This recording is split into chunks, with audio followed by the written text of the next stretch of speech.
All right, welcome to another edition of Quarantine Theater here. We're joined with Murray State head coach Matt McMahon and hopping in the Wayback Machine to March of 2019 to Hartford, Connecticut as the Racers, the 12 seed that day, taking on Marquette. And coach, I guess to jump back to 4 days earlier on Selection Sunday, and you saw Marquette pop up on the board, and obviously a incredible scorer in Marcus Howard. What was sort of your general feelings when you saw them pop up?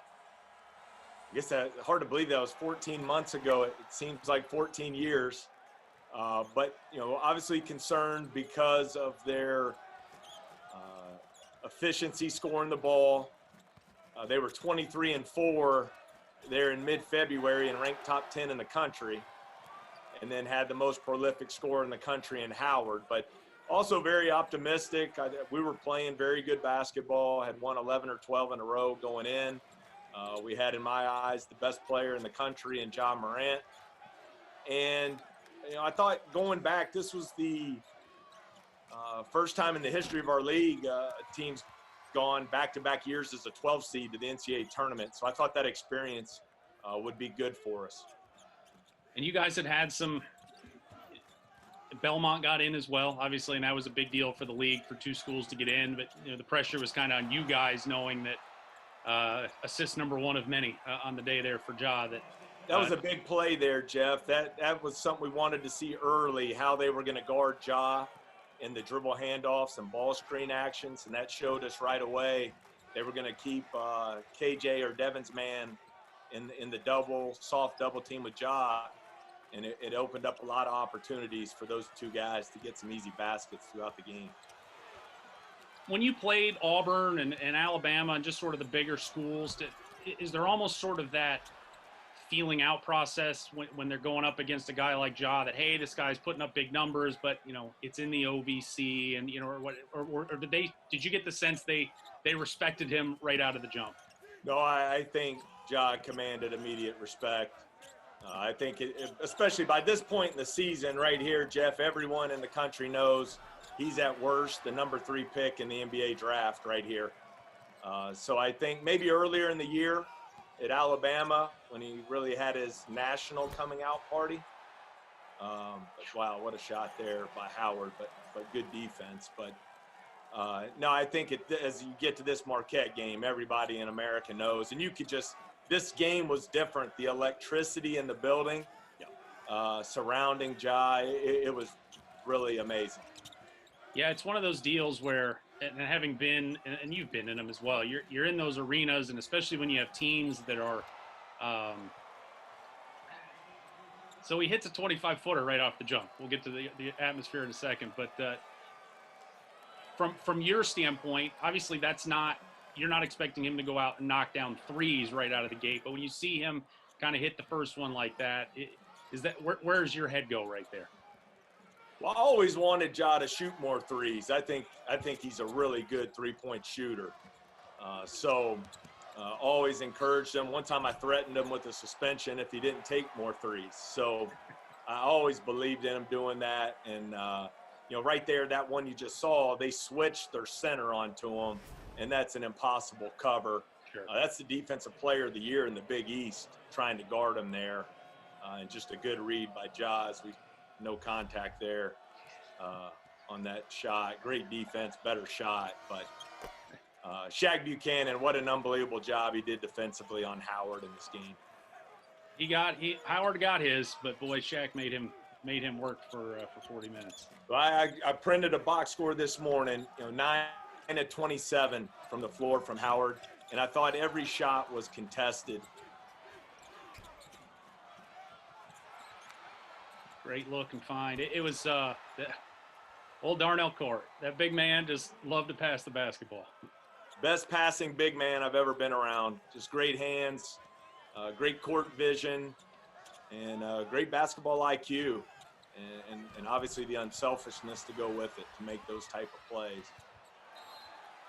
We were talking about the atmosphere in the building that, you've got, the games in that early session where, you guys and Marquette, and then Florida State and Vermont, I believe. It's like, Vermont's the closest school. They're not really bringing anybody, but it just felt like the majority of just the basketball fans in Hartford that came to watch, they were there to see number 12. And it was just as everything just kind of kept growing and as the game went on, and I was in, our media seats were literally at the roof. So it was like you heard everything just kind of come up, that it was, it was, to your point, just an incredible atmosphere that those folks, they got their money's worth in the show that day. Yeah, that possession right there, Jeff, is one that, as a coach, brings a tear to your eye. The great passing and then the extra pass to Tevin for the first of many threes from him. But that was part of the fun of this season, that rock star status, the phenomenon that became Ja Morant. Everywhere you went, playing in front of sellout crowds, people waiting outside the hotels, outside the bus, the lines of people waiting after games for autographs. It was really amazing, and I talked about it a lot that season. Ja was only 19 years old through all that, and he never changed. Everything was always about the team. He just stayed focused on getting better, developing as a leader, making sure his teammates felt a part of it. And I thought that's why we were able to have great success as a group that year. I don't remember who I was sitting next to, but when Tevin hit that last three before the first media timeout, I looked over and I said, I think Marquette might be in trouble, because it was just, we had just seen it throughout the year where, and of the game, he hit the 9 threes at UT Martin, that, it just one of many examples, but, teams they sort of clog the middle because Ja just blowing by everybody. But it was like once, whether it's Tevin or whether it was Shaq, hitting threes on the wing, and they had to respect it, it just starts spread. You guys just became lethal on offense. And I thought that was a huge sign for him to be able to just knock down that first one.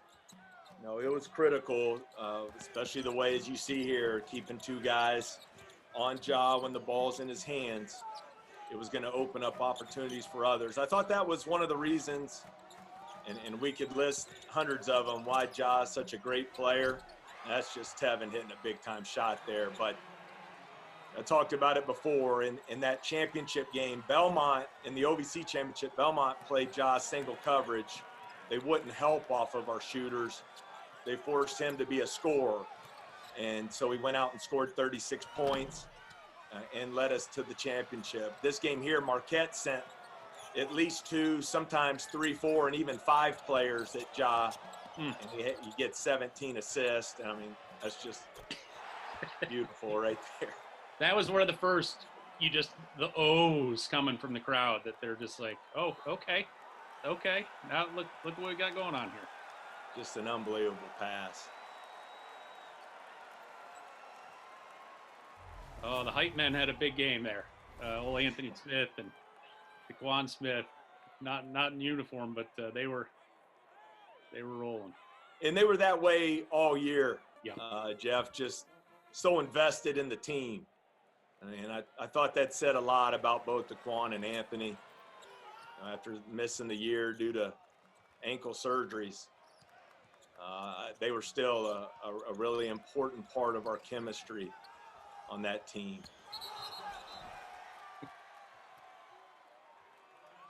How much did Ja learn? And I don't know how much can be taken from one game, but maybe the conversations you might have had just coming out of that West Virginia game in 18, where, he was almost as talented as he was, just from a manhood standpoint, was kind of bringing a knife to a gunfight against that West Virginia defense and who they had just trying to shut him down. Yeah, I thought it was important for him. He did a lot of good things that West Virginia game, but it showed him where he needed to continue to get stronger physically. And I think it fueled him. If you recall, I think after that game, after that loss to West Virginia, he famously tweeted, "NCAA tournament, I'll be back." Yeah. And sure enough, a year later, here he is playing at the highest level on the biggest stage. You're up 8. feeling good right now? I mean, I'm always just fascinated by and of course my storied coaching career of coaching ninth grade basketball back in the late 1990s. Huge accolades we can talk about at another time. But I just know as a young coach, I was always I lived and died with every possession seemingly, and you kind of forget it's a 40-minute game sometimes. But you're up 8, you're off to a good start. Just what's your sort of, or are you just so locked in on possession by possession at that point? Yeah, really locked in on every possession. But this team was so much fun to coach because they played so hard and we were so good defensively. Ja, rightfully so, got a lot of attention, and our offensive scoring got a lot of attention. But this was a really good defensive team. So really, at this point, just trying to, as a coach, analyze how they're trying to defend Ja in the ball screens and handoffs. What different adjustments can we make? What are they trying to do offensively to free up Howard? And then, man, Hauser, what a player he is. I think he'll be, I saw one report yesterday, ended up transferring to Virginia after this game, be preseason ACC Player of the Year. So just trying to figure out what we need to be doing and adjust here. You didn't have to worry about coaching these guys to play hard or play unselfishly. So you could really just sit back and try and analyze the game. If you can talk, not to be a spoiler here, but Marquette goes on a 10-0 run. Yes. So I'm going to turn away for a little bit. I said I know things were going, I hate to say easy, but you guys were doing what you wanted on the offensive end, and we can kind of talk about what kind of goes sideways here for a little bit when and that was kind of that point. You're like, okay, again, from the cheap seats, you're like, hey, everybody's up 10, feeling good, and then suddenly things, you're down or whatever, tied, and you're thinking, okay, well, they've weathered the storm, but you guys had been through enough. You've been through some battles throughout the year that, a 10-0 run by a team, you guys weren't going to melt on that stage. Yeah, I say it all the time, Jeff. I think everyone gets concerned, well, what happened? What went wrong? I mean, it's just basketball. I mean, we weren't going to come in here and beat Marquette by 40 points. We got off to a good start.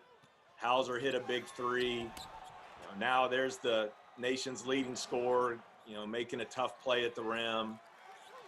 And so you just got to stay the course.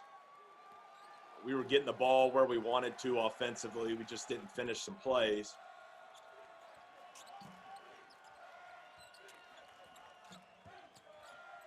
Just hedging and staying as long as you can, and then. Yeah, I mean, that's exactly what you want. We get a basket on that play later in the second half to Darnell. There's one of Tevin's many great traits he doesn't get enough credit for. He's a big-time screener.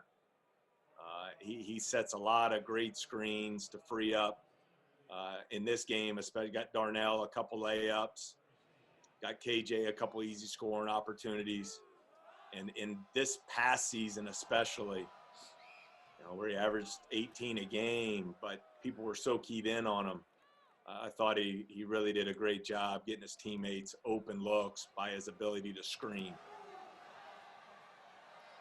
Big fella, my man Darnell, he had a rough go at the free throw line here in this game. I think he was 3 for 9. He'll be mad I said that. But you see our defense and the effort. We wanted to play everything single coverage, Jeff, and turn them into a one-on-one team. They run a lot of good offensive action to get Howard, open looks, Hauser, scoring opportunities. They didn't really have great back-to-the-basket scoring, but we wanted to force them to have to hit tough, contested shots. And the one thing you guys have that feels like it's sort of been a change in the program, and whether it's just sort of an evolution or just the players that you've gotten. But I think back to the year, even in the last 10 years, guys like a Tony Easley or a Jarvis Williams, guys that were lean, tall, lanky athletes, you've got some men down there. I mean, it's like you saw in that last possession, you know, Breon Sanchez, you're trying to body him down on the block. You're not moving him. And KJ Williams has got that beef, and Cord as well, that it's giving you guys really a different dynamic down low. It's certainly been done with intention on our part. And you look at KJ now at 6'10", 240. Darnell was 6'8", 280. Breon Sanchez, 6'8", 260. You add Damon Robinson this year at 6'8", 255. Just think it's so important when you want to compete, obviously not only in our league, but against teams like this on the national stage. Who's the calming force here? Number 12, your 10-0 run, and you need an answer, and who's the let's pump the brakes, and we're fine. Yeah, John Shaq, I thought both really took great ownership and the leadership of the team. That's something we work on every day. It's really unselfish play by Shaq. Tevin filling in nicely on the break. But John and Shaq, their leadership with this team, it was their team. And, you know, you hear coaches say it all the time. Player-led teams always end up maxing out and being better than coach-led teams. And this was Shaq and Ja's team. That's great defense, just a big-time shot. And we didn't want to double that. I mean, you know, some people say, he's 6'8", really good scorer. Are you going to go double? We didn't want to double that. We wanted to defend the three. This is one of the best three-point shooting teams in America. We were third in the country in defending the three-point line. We thought that would be a really key stat to determining the outcome of the game. Casey Long had the scout on this game, really. I'm just getting ready to ask, because I've noticed the times I've seen this game, he's an active participant on the sidelines. He did a really good job, and that's the one thing that's hard about – two things challenging to me about the NCAA tournament. Number one, in our league, you have such a long layoff. You know, here we are, we're playing our best basketball. We've won 11 games in a row, and now you got to take 10 or 11 days off in between games. And then the second thing is you find out Sunday night who you're playing, and it's going to be a team you're not familiar with at all, and you have to quickly build a game plan to attack that team at both ends of the floor. And then how much information do you give to your players so they're not overloaded and give your team the best chance to win? That paralysis by overanalysis, I guess. Yeah, I think at this point in the season, you kind of are who you are as a team.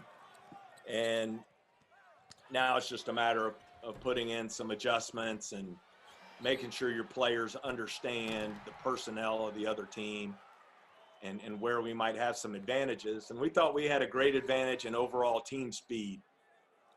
And we led the nation in scoring in transition this year, or this particular season. And a lot of that was because we were very good defensively.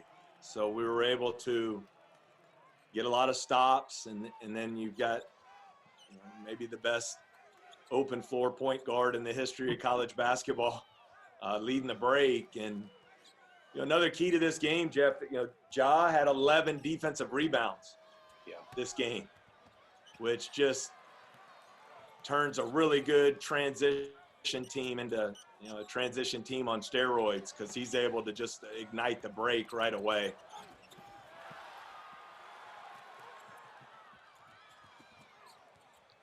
Going for the home run when a single would have been okay, right? As we like to. Yeah, you know, and a lot of people always like to ask, and it's one of my favorite stats of this team, that, you know, Ja Morant, he led the nation in turnovers. Yeah. You know, but between points and assists, he accounted for 53 points in this game. So, you know, I got a box over here. He had 7 turnovers, so I think the 53 points outweighed the 7 turnovers. So you don't, when you have a player that good, that smart, that unselfish, you know, I want them to play with great freedom and confidence. not worried about making mistakes. And we talked about that. I mean, I remember we had that conversation a lot in November and December when you guys went to Alabama and he had that huge game, but it was, but he turned it over 7-8 times, whatever it was. And that your speech has not changed. Good coaching right there. Nice play from the old ball coach. that was all right, gotta go. You gotta go. A little miscommunication at its finest. Yep.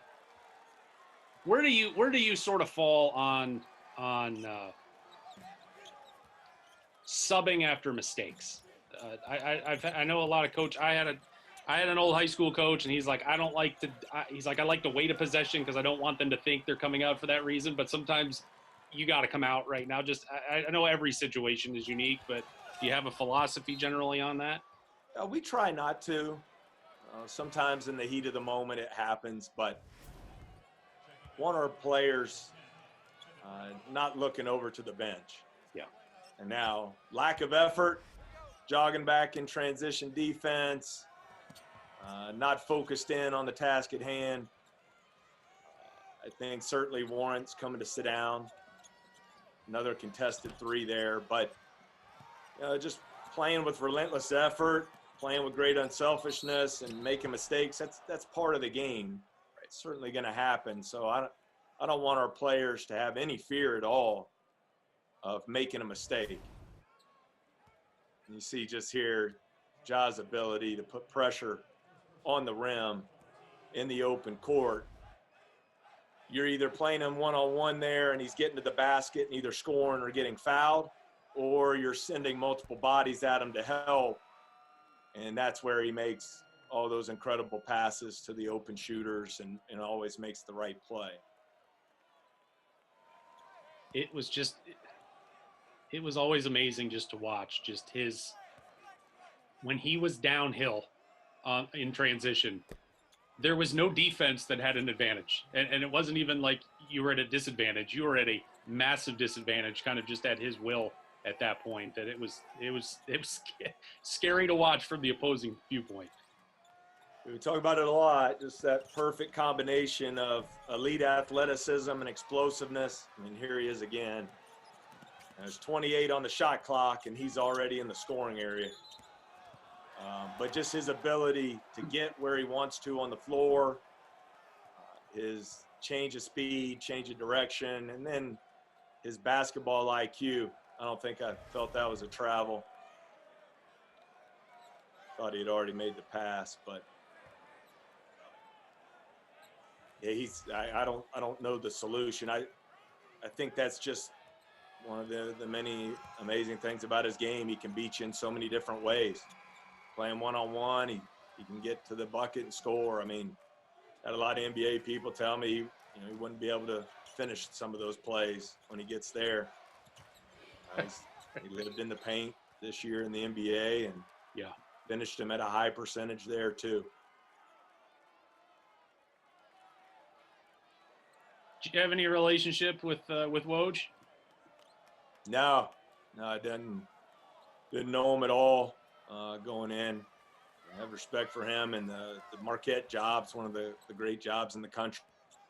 There we are again. We're just trying to take advantage of the double team on Ja to get a good look. Another great pass from Darnell to Devin. We thought the way when Devin or KJ's man was involved in defending a ball screen or handoff, they stayed with Ja, and it enabled us to run multiple actions to try and free those two players, Devin and KJ, up for some easy scoring opportunities. Man, Devin was a dude that, he'd give you 10 minutes, 12 minutes, but you knew it was always high energy. He was kind of that pogo stick type of player, and then you had those. He could do a lot for you, and we saw it in many instances. He would have an incredible amount of production in a short amount of time for you, and just give you such a boost coming off the bench. Yeah, I was so proud of him for his development. In November and December, he didn't get off the bench. Yep. I know you and I talked about that some after the season. It was really unique, this group in our front court. first 5 games of the year, Anthony Smith was our starting 4-man. He goes down. We lose him for the year. And then I believe we were starting him and Breon. And then Mike Davis moved into the starting lineup with Breon. And then eventually you ended with the starting forwards being KJ and Darnell.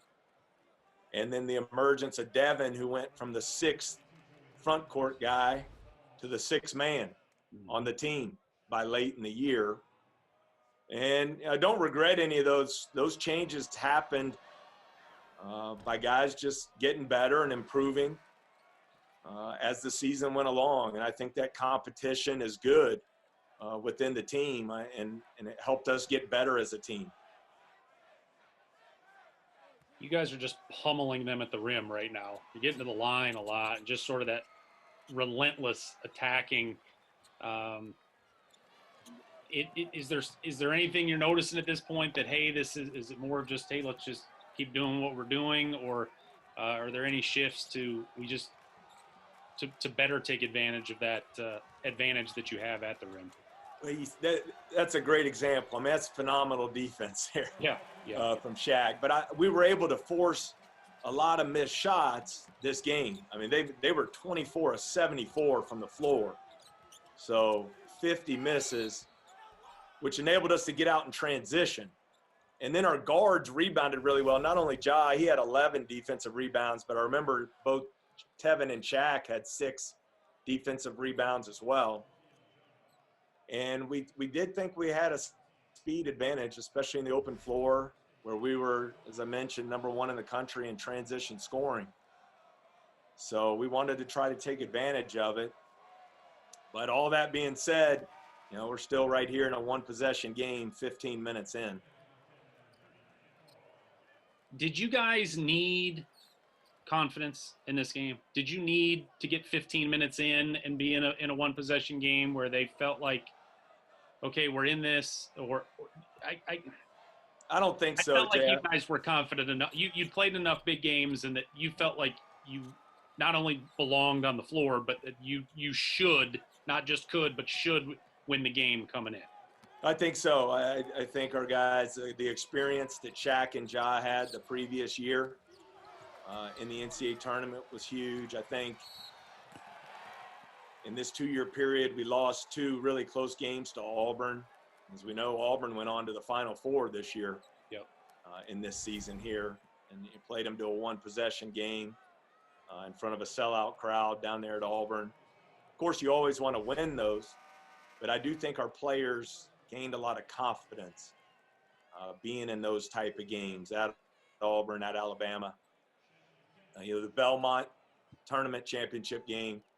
And I've said it before, I don't think people realize how good that Jacksonville State team was that we had to beat in the semifinals in both 2018-19. I thought they were loaded on talent. They were physical. They played hard. And I thought to beat Jacksonville State and Belmont back-to-back years in the tournament really prepared us for this moment here. Just ridiculous. One of the greatest passes ever there. The smart play by Devin, he let the pass go. Yeah. But Tevin, I think at this point he's either 4 for 4 right there. And as we saw throughout the year, I mean, that he made his money just standing in the corner. It's just like, and that was his money spot. How different were they offensively? Howard's out of the game now. How much did that adjust what they were doing?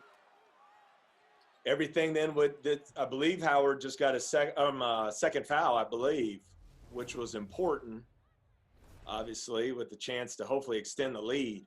But everything just went through the Hausers. Yeah. When he was out of the game. And again, it wasn't a lot of back to the basket scoring, but they had great size and physicality in the post. So we had to try to keep them off the offensive glass. They ended up killing us on the offensive glass this game. But fortunately, our field goal percentage defense and our three-point defense was good enough to survive it. Just a great read there by Ja, rejecting the screen. we hit 8 threes as a team in the first half. That's usually pretty good. Yes, sir. That'll get you where you want to be. And again, just when Javion was in his first time, I think his first shot came 3 seconds after he was into the game. So, again, kind of stepped right in and wasn't bashful about firing, but was able to get the payoff on that one. You see with Howard out of the game there, they did attack Darnell in the post. Guy made a nice move. But I think that's one of the great things about Tevin this year. His three-point percentage went up this season, and the shots were more difficult. He had to work a lot harder to get them. He had to get a lot better movement without the ball. And I think the steps he took with his game this year, that's why he finished runner-up for Player of the Year in our league. Yeah. But his threes this season were certainly more difficult than the ones he got a year ago.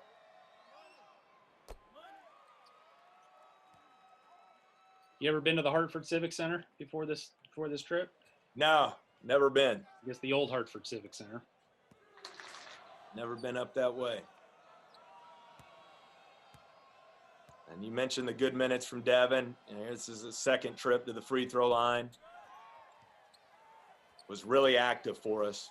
See Shaq defensively. Golly. You're loving it. Just wouldn't have a lot of fun if he's guarding you.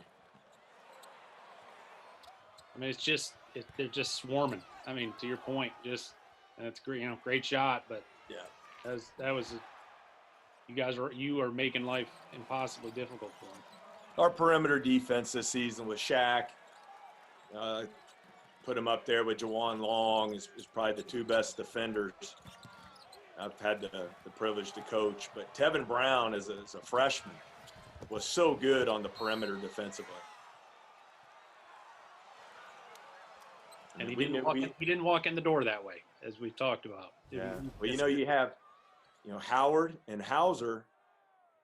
We talked about how Howard went 9 of 27 this game with Shaq on him. Hauser was 6 of 17 with Tevin on him. So, that's two top scorers combined at 15 out of 44. With Shaq and Tevin carrying the load there defensively.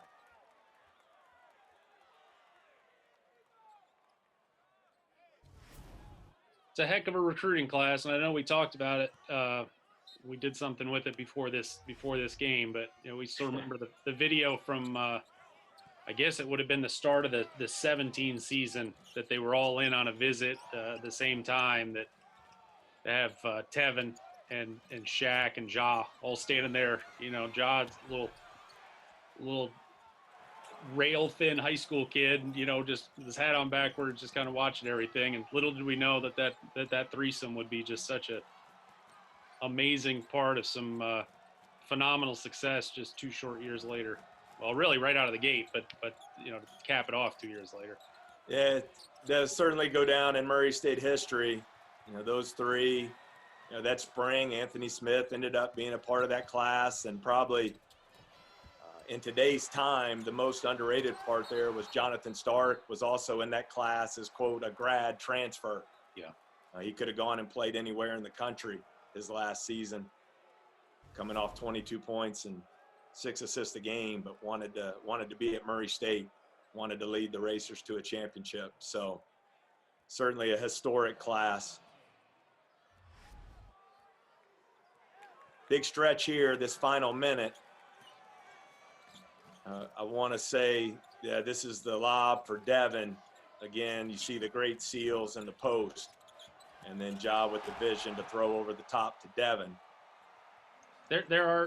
You guys have some bread and butters, and that one's definitely on the menu there. It's like if I had a nickel for every time we've seen that loop around, throw the lob to the weak side on that, I'd have many dollars. Well, you got to have an athlete to go get it. You got to have an elite passer to make the play. But this right here is a big stretch of situational basketball. We want to try and get a 2-for-1 here. Shaq gets his arm cracked. They didn't see it. This is huge right here. 4-point game I'm sure Marquette would have loved to have that back and have held for one shot, have a chance to go in at worst down 4. But they take a rush 3, gives us a chance to play for 1. We want to put the ball in Ja's hands in the middle of the floor. If they overhelp, he can kick it. If they leave him one-on-one, just some big-time coaching right there. And the step back 3. And it's just crazy, those momentum plays. Now you, instead of Marquette going in down 2, worst case 4, we go in up 7 with all the momentum. I wish I could tell you the sound that I heard, because I had, all the folks in the upper deck who had been. This was game number 2 of the day, so they were rather lubed up by this point.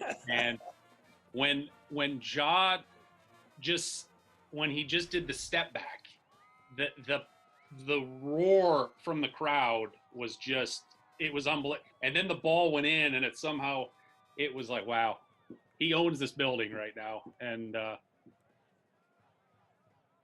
I feel like you got to go pocket square like this guy next time we get a little halftime interview with you. I think I'm breaking down that great execution of the 1-4 flat. Ja Morant step back 23-footer. You're getting interviewed on national television. You're in the NCAA tournament. I know you're just such a fan of the game that there's some even just speck in your brain that like, this is so cool. But you got to be like, all right, dude, I got to go, right? I mean, we got to go. I got stuff I got to go do. Well, I remember you asked me about it in your preview show of the tournament. You talked about how our guys seemed like they were all business, not just happy to be there. They were going to win. And I told you I was both. I mean, this is why you love the opportunity to compete. You want to go to the NCAA tournament. So I was happy as could be to be there. But I think you can find that balance of being happy and excited about the opportunity and going out and playing extremely hard and finding a way to win. And I thought that was one of the neat things about this team. I thought they were really loose. They were played with a lot of freedom. You saw the air guitars throughout the season and all the fun stuff. But at the end of the day, the core of this team was they played hard. They were unselfish. They had great toughness. They struck a great balance there. We've seen so many of the post-game shenanigans with the after wins and so on, but we don't get much of a peek behind the curtain at halftime. What do you remember about halftime here? Just going in and obviously you're happy with where you're at, but is a lot of adjustments or just let's keep doing what we're doing? We need to impose our will at the start of this half, and I thought we certainly did that, but we wanted to continue to make them a one-on-one team. We wanted to pressure them into tough, contested shots, find a way to get the job done on the glass, but then play in transition as much as we could. This is incredible. I mean, this is just awesome stuff here. The vision, Shaq running, that's a tough finish.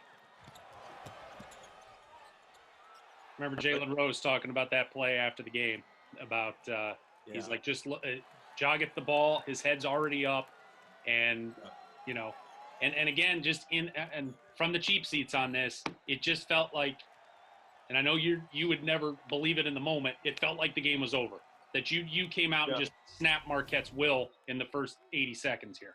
You come out, the 3 puts you up 7 going in, and then to come out, I think we got 4 offensive boards on the first possession, and ultimately it led to a KJ Williams dunk. Then we get a stop, and then an easy transition layup there. There was certainly an energy in the building, and another contested 3 there, well defended. And now we're back in transition again.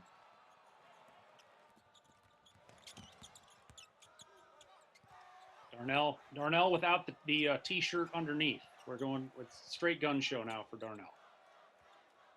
Yeah, he didn't shoot it at as high a percentage this game as normal, but he had a great impact on the game.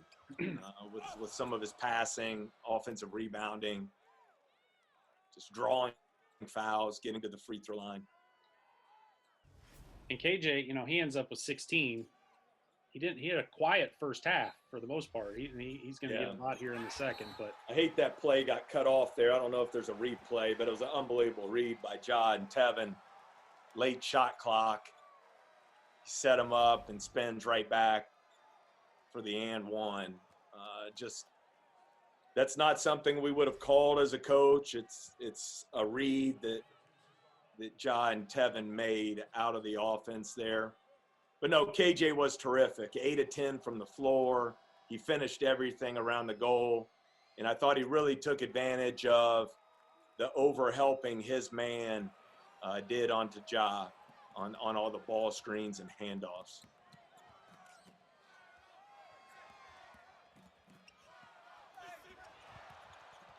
I just love watching our team. We're flying around. Tough shot, but our guys are just playing so hard. They're covering a lot of ground, multiple effort plays. Said every pass they were making was just. Here we go, Jeff. Here we go.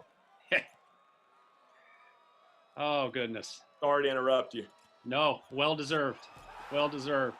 That's Jeff. I really don't hear anything in the games, but that time I heard that it was an eruption in that arena. I'll never forget.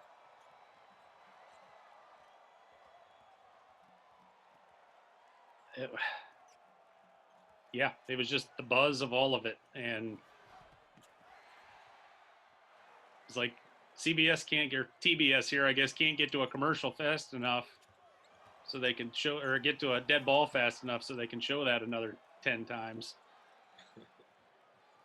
Now, we've seen it was sort of out of the same play, whether it was there was a backdoor against Alabama, another great run out and finish there. Backdoor against Alabama, the backdoor against Martin, which got probably the most pub out of all the dunks from the year. Was that sort of a relative to that offensive set, or is that just something in the moment? No, same exact play we had run earlier in the year against Alabama. This great screen by KJ, a rare miss from Tevin. But at Alabama, they were really working hard to deny Ja. They were even guarding him with two people at times, running, jumping, and trapping him. So we took him off the ball to try and free him up, and we got that backdoor play at Alabama out of the second half to start the second half. And then here, you just saw how they were denying Ja once he gave the ball up. And then Tevin had hit 4 threes in a row. So we knew they would chase him through, and then Darnell with the beautiful execution and pass, and then Jalen Rose describing that moment there is something I'll never forget. That was a great illustration.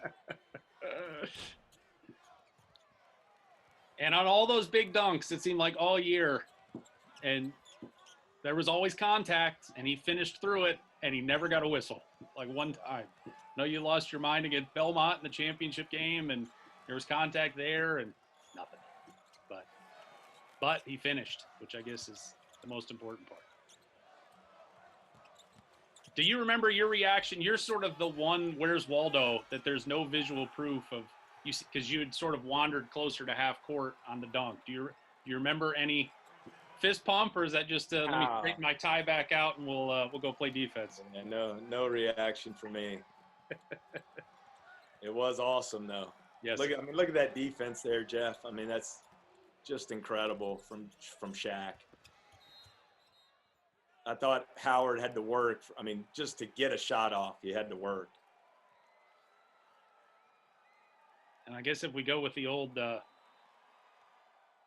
Steve Newtonism of let's just go play shirts and skins, that if there's no names on the jerseys, just they look like the undermanned team, just in terms of how hard you were making them work defensively, that they could just not make a clean pass. It was like guys, wherever the guy was set up to catch the pass, he had to get off that spot because you guys were making it so tough on him.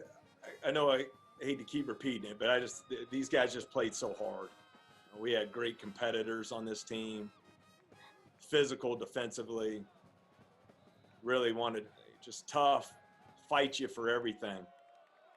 And then, as I said, offensively, you've got this elite, once-in-a-lifetime player.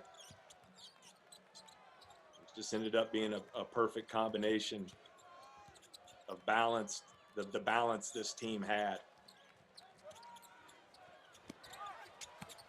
You said you hit 8 threes in the first half, and then the graphic that just popped up. Now, second half, first 5 minutes, all your points are in the paint.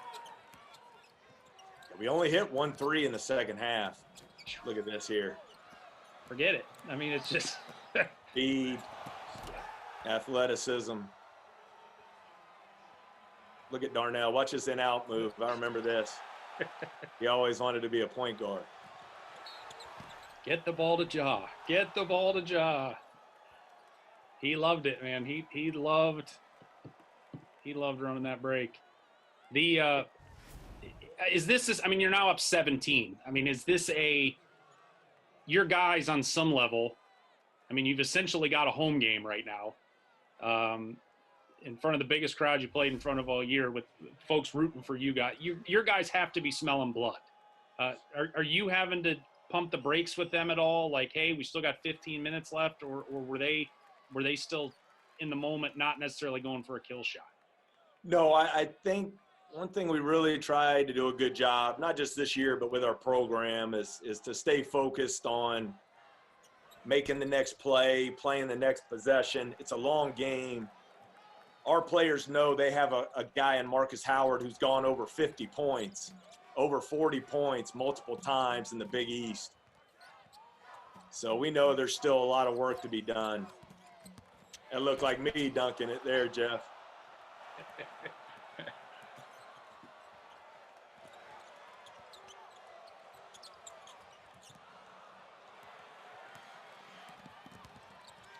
Even a run out, it's just. Yeah, it's a neat possession. You know, we throw away and give them a breakaway layup, but you just see how hard our guys play. I mean, there's the dunk. But our guys just sprinting back to get back into play. There, it looks like going to be an easy layup, and there's our 6'5" freshman guard blocking their 6'9" center. Tevin was a guy we saw this year. We saw this year too. Just he's got that ability to be a bit of a rim protector at times. Another great pass halfway down.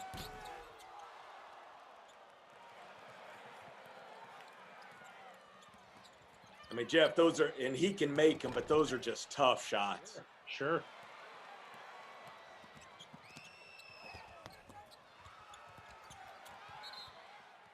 Just it feels like we're up 17, and it's just a little ragged, and everybody take a breath and let's settle back in here. Yeah, it's a fine line there. I mean, you're in the open floor, and you still want to keep attacking. Tevin got to the rim. We just didn't finish. You know, a lot of basketball to be played here, so we got to maintain our aggressiveness. They took advantage of that a couple times there. Hauser there at 6'8", 6'9" as a guard. So he got a couple buckets in the post, but again, we don't want to change our coverage and give up open threes.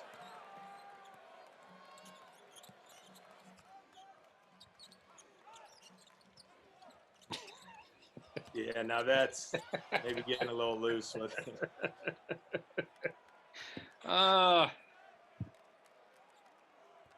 Dude, I'm 3 rebounds from a triple-double. Let me try it behind the back pass with 13 minutes to go. When does the little birdie whisper in your ear that the triple-double is near? Look at that block from Darnell. I don't even remember. That's just great basketball there, Jeff. Just simple play. Ja hits Tevin for an open three. Now, I don't remember being aware.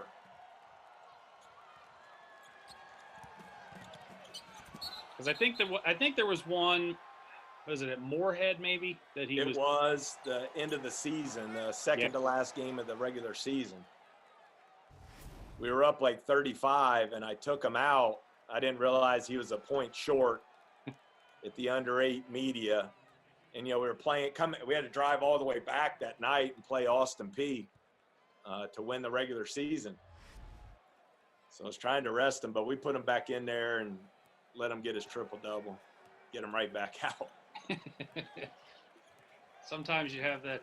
It's amazing, for, again, a word we use a lot with him, but when you look back at the storied history of Murray State, and before he showed up, there'd been one triple-double, and he ended up with 3, 4, whatever it was. It was a lot more than the entire program had before he walked in the door. It's amazing. Just amazing. That's that armbar rule, right? I guess Yeah, I thought that with the way that rule was enforced that year, I thought it would be the flagrant version, but our ball here nonetheless. Want to run some clock, but we got to execute here. Sure. And this was something Coach Nichols put in for this game. Oh, I'm sorry, it'll come up here. We saw something there. And that's when it's just going your way. Right. But KJ gets a basket off that look there later in the half.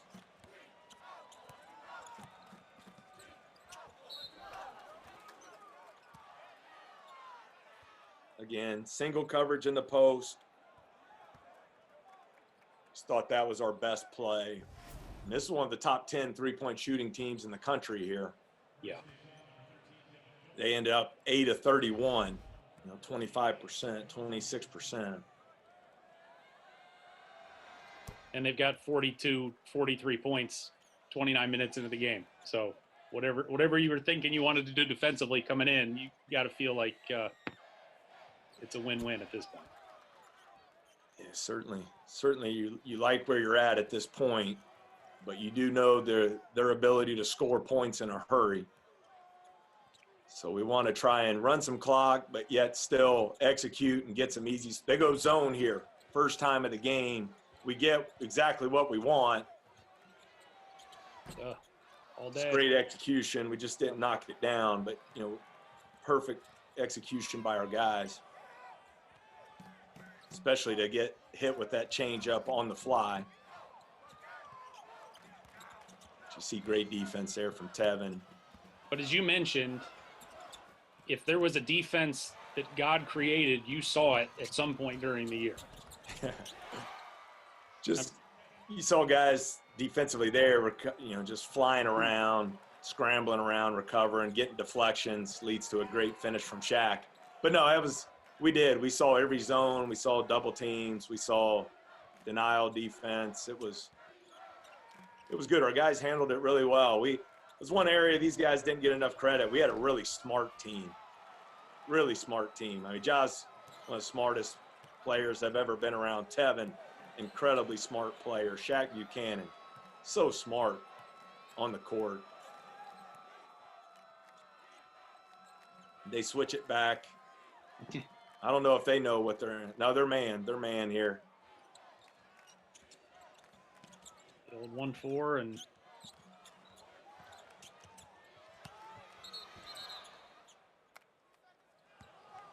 not ideal, but we did. At least we ran 30 seconds off there. Sure. Just didn't complete the catch. We had what we wanted. Devin on the roll.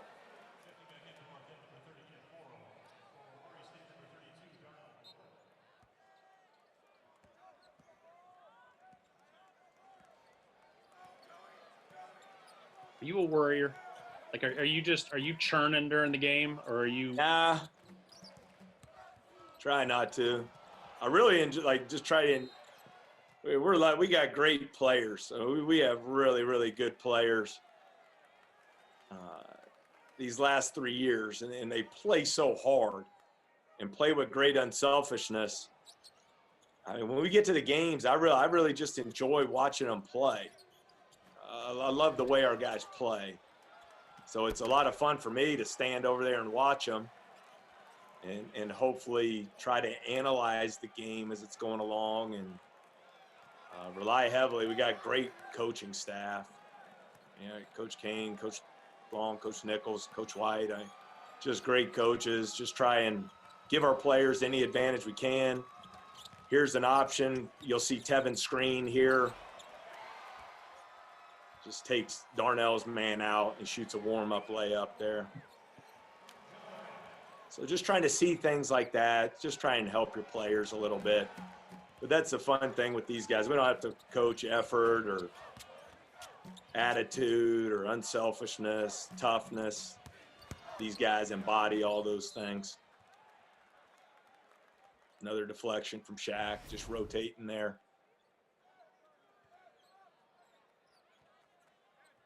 Shaq was that, I guess, with the ability to hindsight this now, his greatest contribution, just that, the phrase you've used, warrior mentality, to just try to carve out really, I guess, hammer out the culture that you wanted in your program.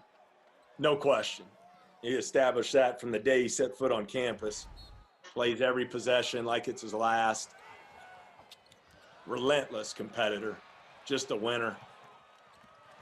Just a winner. I mean, look at that. I did smile after that one. You're in the NCAA tournament, up 22. He just Euro stepped from the free throw line. Things are going well. You haven't used any of your timeouts, under 8 media in the second half. You're feeling good. Hey, what a player Shaq was and is. I told you after the season, we'll be watching him professionally for years to come. Had a great rookie year with the Memphis Hustle and the G League.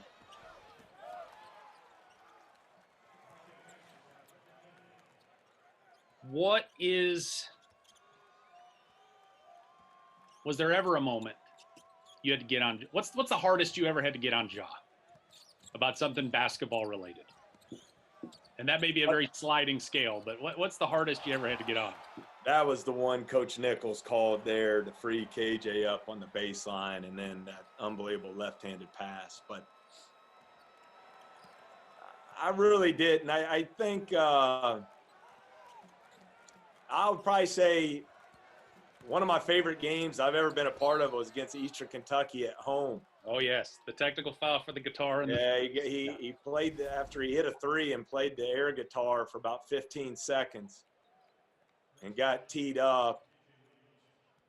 And so I had to get on to him a little bit there. But then after they shot the technicals, he went and got like 2 3-point plays in a row. And I think that picture of us hugging on the sideline was after those events.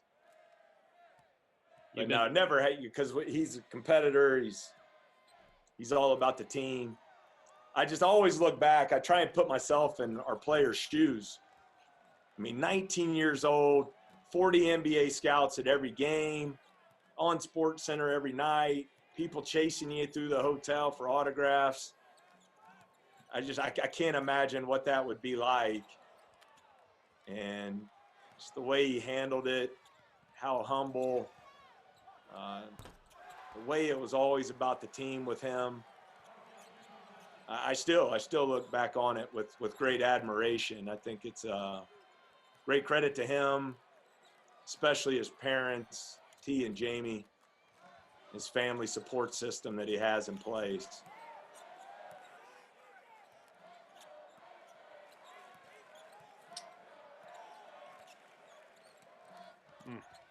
Yeah, just awesome.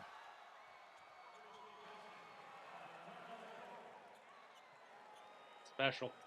It's the word we like to hear you guys say. There's no other real adjectives to put on it.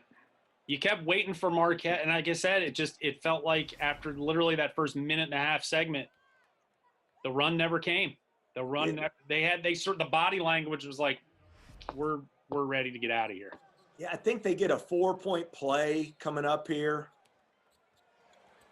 in the next minute or so, and that caused. Look at another great contest there defensively. And he thought, we got to make sure we weather this storm. 4-point play, they're trying to creep back in, but I don't recall, but I want to say we scored right after it, and that was about the end of it.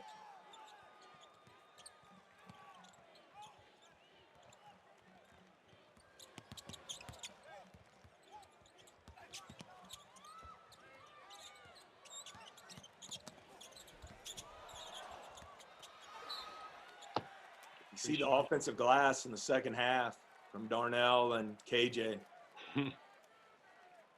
Darnell had 5 offensive rebounds this game. I saw your boss on that last shot, standing down in the corner, just sort of doing the nervous athletic director rock back and forth at the clapping routine.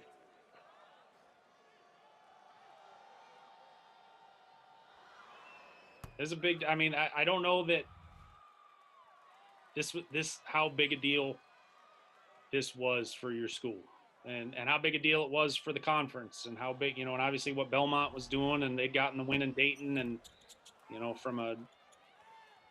think it gets overlooked a little bit.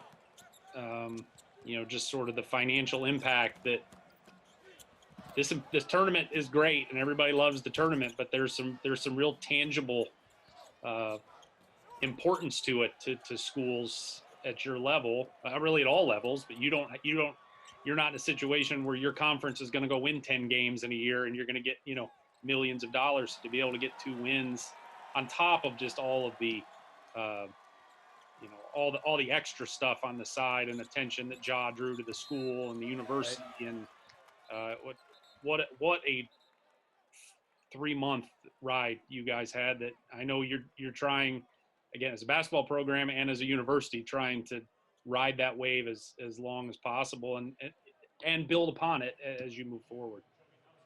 I think as a neat stat they just showed, at this point Marquette has 21 made field goals in the game and we have 21 assists. But no, I think you're right, Jeff. Obviously winning in the NCAA tournament brings in a lot of money to your conference and to your program.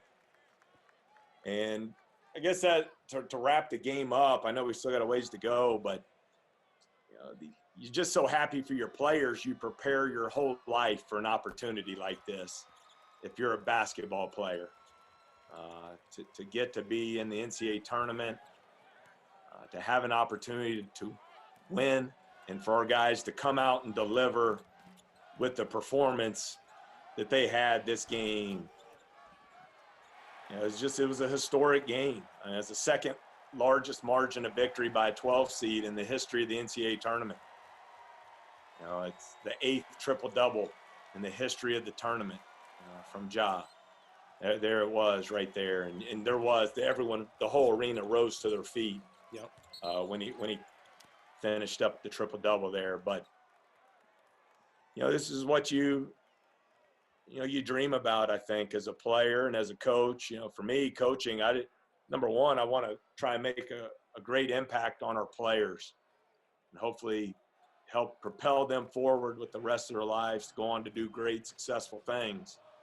But from a competitive standpoint, this is what it's all about. The opportunity to be a part of March Madness and to win.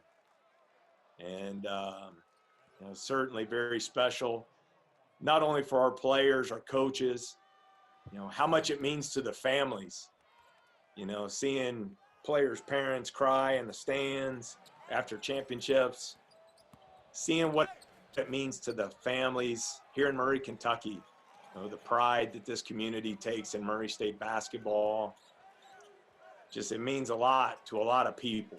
And I think that's why Murray State's different from so many places. People just care more here. It means a lot more to people here than it does many other places in the country.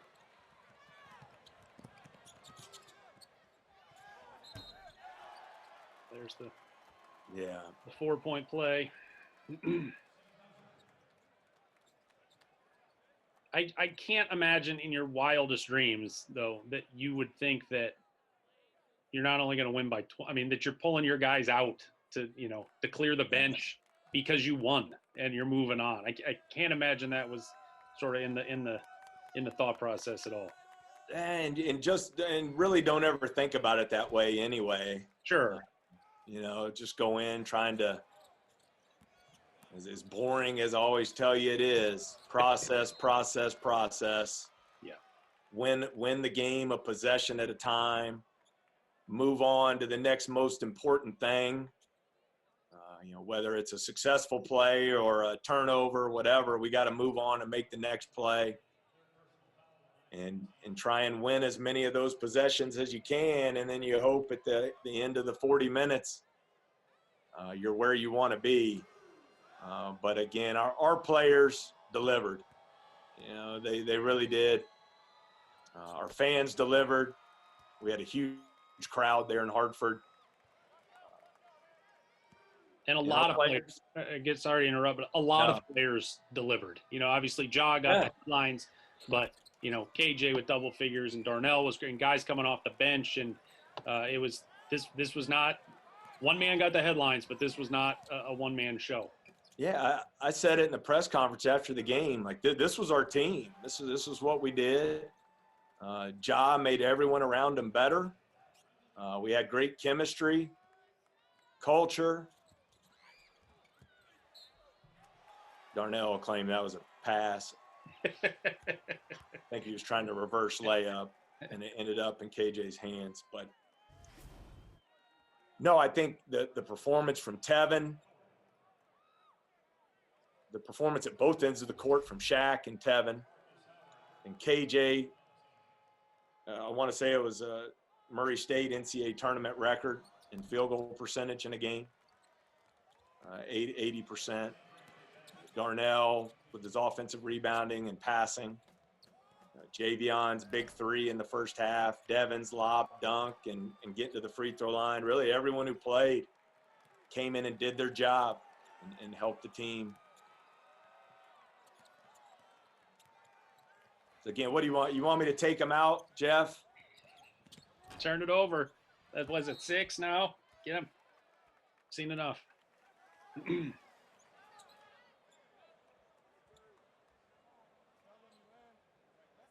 It's incredible that it's just, again, you know, we'd seen, you know,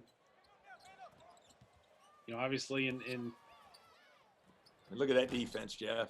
That's our 6'8", 285-pound center. I think they're fatigued at this point. And there's the exclamation point. Yep. Yep.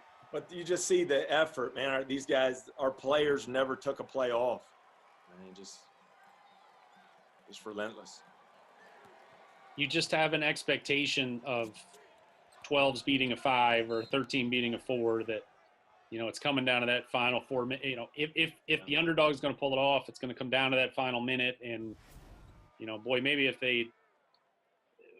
they're fortunate, you know, they're hitting some free throws at the end to ice a game to win by 6 or 8. You never anticipate you know, sticking out your tongue because you're up 20 after you just dunked on them with 2 minutes to go. You know, that was this was a thrashing. And these opportunities are hard to get, Jeff. Yep. I mean, it's hard to get there. This was the first time in 20 years a team had gone back-to-back in the OVC. You know, so this is it's hard to get there, and then to get there and to play as well as we did at both ends of the floor. Really, the guys, you know, the game plan is important, but the players got to go out and deliver. Yeah. And to have 23 assists and to hold them to 6 assists, I think says a lot about the quality of shots each team was getting. And at the end of the day, if you want to simplify basketball, that's all it is.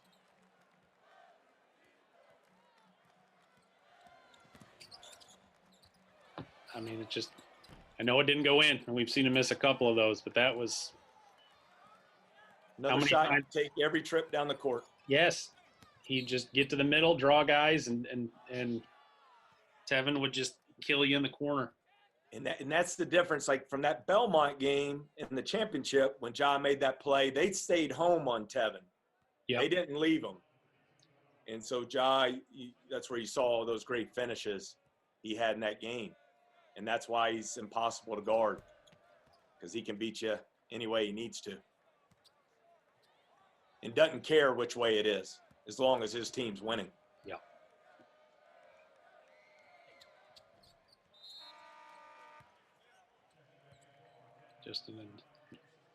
What's the chatter on the bench at this point? I know you're a walker and so on, but is there any, man, we did it? Is any of that going on right now with 2 minutes left? Or I stayed right where I am now, Jeff, because there was some celebrating and all. I didn't want to hear any of that, so I just stayed way out here and it's just watching the clock, making sure it's still rolling.